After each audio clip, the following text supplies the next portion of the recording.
मेरे चैनल को लाइक करें और सब्सक्राइब। हारन कनूदे बाबुल का कुआं कहाँ है और हारूत व मारूत का जादू किस तरह का था? ये वो पुरस्कार सवालात हैं जिनके जवाब तो बहुत हैं और लिखने वालों ने भी बहुत कुछ लिखा है, लेकिन उन किस्से कहानियों में हकीकत को तलाश करना गहरे समंदर से मोतियां निकालने के बराबर है। हारूत व मारूत के मुतालिक बुनियादी तौर पर तरह की रिवायतें मिलती हैं।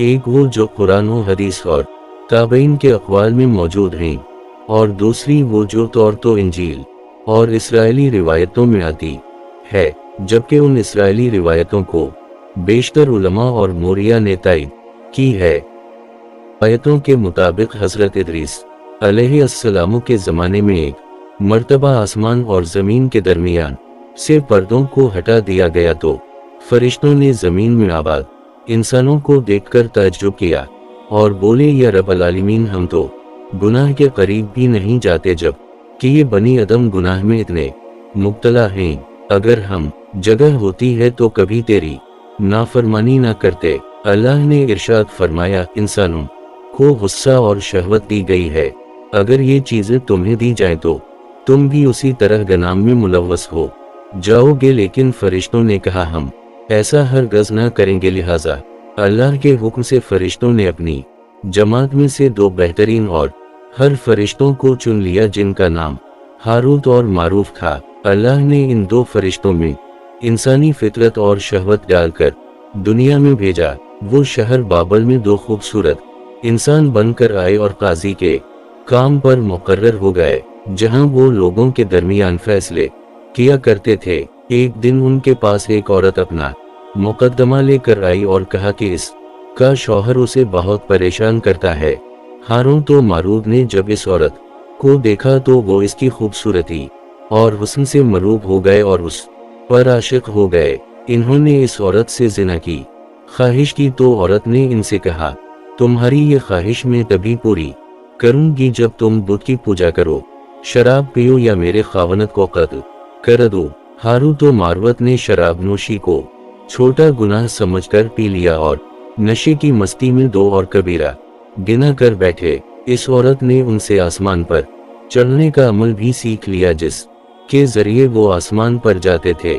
जब औरत उस अमल के जरिए पर गई तो अल्लाह के हुक्म से उसे सितारे की शक्ल में मश्क कर दिया गया। चूंकि इस औरत का नाम ज़ोरा था, इसलिए वो सयारा ज़ोरा कहलाया, जिसे आज वनिस कहते हैं। इस गुनाह की वजह से हारूत व मारूत खुद वो इसमें अज़म भूल गए, जिसे पढ़कर वो आसमान पर जाते थे और बतौर सजा इन्हें बाबुल के एक कुएं में उल्टा लटका दिया गया, जहां वो ता क़यामत यूं ही कैद रहेंगे। ये एक इस्राएली रिवायत है जिसे इमाम इब्न कसीर और फ़ख्रुद्दीन राज़ी जैसे मुफस्सिरीन अफसाना और मन घड़त कहानी करार देकर सख्ती से रद्द कर दी गए हैं। वही इमाम सौती जैसे उलमा इस रिवायत को मुस्तनद मानते हैं। हारूत व मारूत और चाहे बाबुल के सिलसिले में एक और रिवायत कसरत से बयान की जाती है, जिसके मुताबिक एक ज़माना ऐसा था जब शहर बाबल रोए ज़मीन पर तहजीब अल-तमदन का मरकज़ था। यहाँ के लोग बातिल खुदा की परस्तिश किया करते थे। ये लोग अपनी किस्मत उनसे वाबस्ता समझते थे, इसलिए इल्म नुजूम और इल्म फल्कियात में बड़े माहिर थे। उनके बतकदों में सितारों की पूजा की जाती थी। ये लोग जादू, तनतर, मंतर, सफली को बहुत अहमियत देते और इस इल्म के जरिए मुआशरे में खूब फसाद फैलाते थे। ये लोग तलस्सम, जादू, तनतर, मंतर में बहुत आगे बढ़ गए। इनमें बड़े बड़े जादूगर मौजूद थे। उनकी तारीखी किताबों में जगह जगह जादू और तनतर मंतर ही नजर आता है। उनका जादू दूर दूर तक मशहूर था। मुख्तसर ये कि इस शहर का बाशिंदा होना ही जादूगर होने की अलामत थी। जब हजरत सुलेमान अलैहिस्सलाम की हुकूमत आई तो आपने उन लोगों को इस शर की अमल से रोका और उनकी सेहर और जादू की किताबों को एक जगह जुमा करके अपनी अजीम कुर्सी के नीचे दफन कर दी, ताकि इस फितना अंगेज इल्म का जड़ से खातिमा हो जाए। जब सुलेमान अलैहिस्सलाम के वफात हुई तो शैतान ने उन किताबों को दोबारा खुद कर निकाला और लोगों से कहा कि सुलेमान पैगंबर नहीं था, बल्कि उन किताबों के ذریعے حکومت کیا کرتا تھا، لہذا ہوامی اڑنا جنات پر قابو اور سلیمان علیہ السلام کے غیر معمولی معجزات دراصل جادو اور ففری کا عمل تھا۔ بنی اسرائیل نے اس کی پیروی کی اور ان کتابوں کو پڑھنا شروع کر دیا، لہذا دوبارہ یہ شرانگیز علم اس قوم میں شرائط کر گئی۔ اللہ نے سلیمان علیہ السلام پر لگائے گئے الزام اور تہمت کی نفی کرتے ہوئے سورہ بقرہ میں فرمایا ہے، اور انہوں نے اس چیز کی پیروی کی جو شیطان سلیمان کی بادشاہت کے وقت پڑھتے تھے۔ سلیمان نے کفر نہیں کیا تھا، لیکن شیطانوں نے ہی کفر کیا۔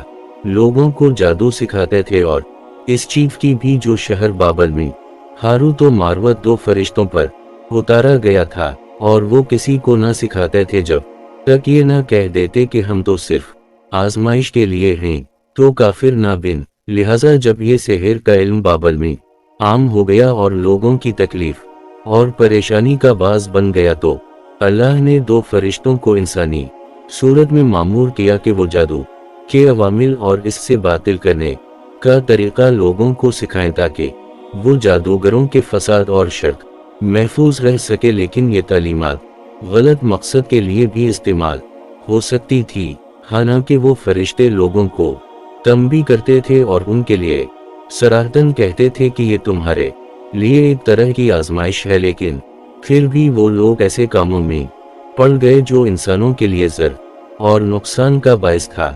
بعض عربی داستانوں میں اس کنویں کا ذکر بھی ملتا ہے جہاں کئی لوگ پہنچے اور ہاروت و ماروت سے ملاقات کر کے جادو کا علم بھی سیکھا، جبکہ بعض مورخین کا کہنا ہے کہ عراق کے شہر اللہ کے قریب ایک کھنڈر میں موجود قدیم کنواں ہے جہاں سے بابل کی سرحد شروع ہوتی تھی۔ یہ اس کنویں کو ہی چاہے دیتے ہیں۔